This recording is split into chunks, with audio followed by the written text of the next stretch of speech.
Olá, seja muito bem-vindo, seja muito bem-vinda. Nós vamos dar continuidade ao estudo do livro Missionários da Luz. Nós estamos no capítulo 8, no plano dos sonhos. Esta é a primeira parte e nós vamos dar uma visão geral nesse capítulo. O que vai acontecer? André Luiz, junto com Alexandre, os dois vão participar de um grupo de estudos que vai acontecer no plano espiritual, e esse estudo é destinado a encarnados. Na verdade, Alexandre vai ser o palestrante e André Luiz vai participar como ouvinte, curioso como ele só, tentando sempre aprender. Então vamos lá no capítulo 8, no plano dos sonhos. Após alguns minutos de conversação encantadora, o irmão Francisco acercou-se do orientador, indagando sobre os objetivos da reunião da noite. Quem que é o irmão Francisco? O irmão Francisco era um líder de uma equipe, claro, no plano espiritual, destinada a socorrer enfermos, e eles ajudaram essa pessoa que André Luiz foi visitar, que quase morre antes da hora. E ele falou: olha, eu sei que vai ter vocês vão fazer uma palestra, qual que é o tema? Sim, esclareceu Alexandre afável, teremos algum trabalho de esclarecimento geral, amigos nossos, relativamente a problemas de mediunidade e psiquismo, sem minúcias particulares. A gente vai conversar sobre os problemas da mediunidade, sem muito detalhe. Se nos permite, tornou o interlocutor, estimaria trazer alguns companheiros que colaboram frequentemente conosco. Seria para nós grande satisfação vê-los aproveitando os minutos de sono físico. Então o irmão Francisco falou: olha, será que a gente podia trazer um pessoalzinho encarnado? Eles ajudam sempre a gente, né? E seria bacana eles aproveitarem esse curso. Por que ele falou isso? Durante o socorro a esse encarnado que quase desencarna antes do tempo, eles precisaram do auxílio de uma pessoa encarnada por causa do tipo de fluido a ser doado. Ele falou: a gente tem um pessoal que ajuda a gente, posso trazer eles aqui? Sem dúvida, destina-se o serviço de hoje à preparação de coordenadores nossos ainda encarnados na crosta. Estaremos à sua disposição e receberemos seus auxiliares com alegria. Francisco agradeceu, sensibilizado, e perguntou: poderíamos providenciar? Só se for agora, vou buscar o povinho aí. Imediatamente, explicou o instrutor, sem hesitação. Conduz os amigos ao sítio de seu conhecimento. Então ele falou assim: manda bala, a gente vai estar naquele lugar de sempre, tá? Afastou-se o grupo de socorristas, deixando-me verdadeiro mundo de pensamentos novos. Segundo informações anteriores, Alexandre dirigiria, naquela noite, pequena assembleia de estudiosos e, assim que nos vimos a sós, explicou-me solícito. Então, Alexandre ia fazer uma palestra para encarnados e ele estava explicando o seguinte: nosso núcleo de estudantes terrestres já possui certa expressão numérica. Então, assim, a gente tem quantidade. No entanto, faltam-lhe determinadas qualidades essenciais para funcionar com pleno proveito. Então, assim, sobrava quantidade, mas faltava qualidade. Em vista disso, é imprescindível dotar os companheiros de conhecimentos mais construtivos. E como julgasse útil fornecer-me informações pessoais destinadas à minha própria elucidação, acrescentou gentilmente: atendendo às injunções dessa ordem, estabeleci um curso de esclarecimento metódico para melhorar a situação. Então, ele ia dar um curso, um começo, meio e fim. Nem todos sabem valer-se das horas de sono físico para o incentivo de semelhantes aquisições.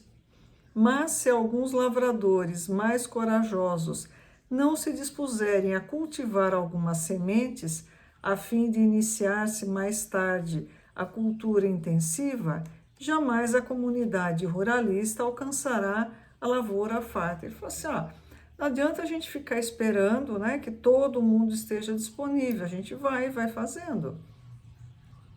E sorridente acentuou, contamos em nosso centro de estudos com um número superior a 300 associados. Então, eram mais de 300 encarnados ligados àquele grupo.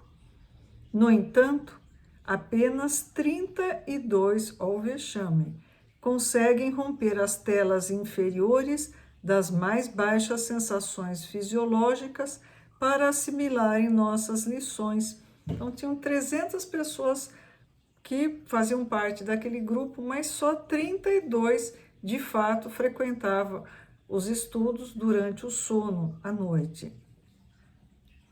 E noites se verificam em que mesmo alguns desses quebram os compromissos assumidos, atendendo às seduções comuns, reduzindo-se ainda mais a frequência geral.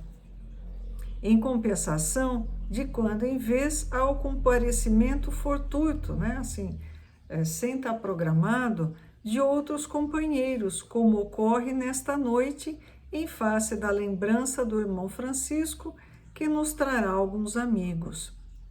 Olha o vexame, então de 300, só 32 frequentavam de fato esse curso, e às vezes uns davam um perdido lá, ficavam enrolados em coisas da terra. E os irmãos que comparecem, indaguei curioso, conservam a recordação integral dos serviços partilhados, de estudos levados a efeito e observações ouvidas? Ele falou, poxa, esse povo guarda o que é falado? Alexandre pensou um momento e considerou. Mais tarde, a experiência mostrará a você como é reduzida a capacidade sensorial. O homem eterno, ou seja, o ser, de fato, o espírito, guarda a lembrança completa e conservará consigo todos os ensinamentos, intensificando-os e valorizando-os de acordo com o estado evolutivo que lhe é próprio. O homem físico, né, o encarnado, entretanto, escravo de limitações necessárias, não pode ir tão longe. O cérebro de carne, pelas injunções da luta a que o espírito foi chamado a viver, é aparelho de potencial reduzido, dependendo muito da iluminação de seu detentor no que se refere à fixação de determinadas bênçãos divinas. Então, imagine só, o nosso cérebro já não é grande coisa e a gente usa pouco essa ferramenta aí, o resultado é trágico, né? E está dizendo assim, olha, o cérebro fixa pouco do ensinamento. Deste modo, André, o arquivo de semelhantes reminiscências no livro temporário das células cerebrais é muito diferente nos discípulos entre si, variando de alma para alma. E está dizendo assim, olha, o que cada um guarda varia do estado evolutivo, né? Varia de um para outro. Entretanto, cabe-me acrescentar que, na memória de todos os irmãos de boa vontade, permanecerá, de qualquer modo, o benefício, ainda mesmo que eles, no período de vigília, não consigam positivar a origem. Então, não é aquela coisa, eu me lembrei que quando eu estava dormindo, eu fui até um curso, foi falado isso e aquilo. Eles têm uma vaga lembrança, mas já é alguma coisa. As aulas, no teor daquela a que você assistirá essa noite, são mensageiras de inexprimíveis utilidades práticas. Em despertando na crosta depois delas, os aprendizes experimentam alívio, repouso e esperança, a parte da aquisição de novos valores educativos. Então, às vezes a gente acorda super bem e fala, nossa, eu dormi que foi uma bênção. Não foi o sono, foi para onde você foi. Você esteve em companhia de espíritos evoluídos, talvez tenha participado de algum trabalho espiritual, aprendeu e volta revigorado. Olha que bênção de Deus. É certo que não podem reviver os pormenores, mas guardarão a essência, sentindo-se revigorados de inexplicável maneira para eles, não só a retomar a luta diária no corpo físico, mas também a beneficiar o próximo e combater com êxito as próprias imperfeições. Então é aquele dia que a gente acorda com tudo, achando o mundo maravilhoso, com vontade de ajudar o próximo e também de se ajudar a corrigir os próprios erros. Seus pensamentos tornam-se mais claros, os sentimentos mais elevados e as preces mais respeitosas e produtivas, enriquecendo-se-lhes as observações e trabalhos de cada dia. Então, vamos nos lembrar que quando a gente acordar super bem, provavelmente a gente andou utilizando bem o nosso período de sono. Então, por hoje é só, não percam o próximo vídeo. Tem algumas coisas muito interessantes vão se desenrolar nesse capítulo. Que Jesus nos abençoe, nos ilumine hoje e sempre. Até mais.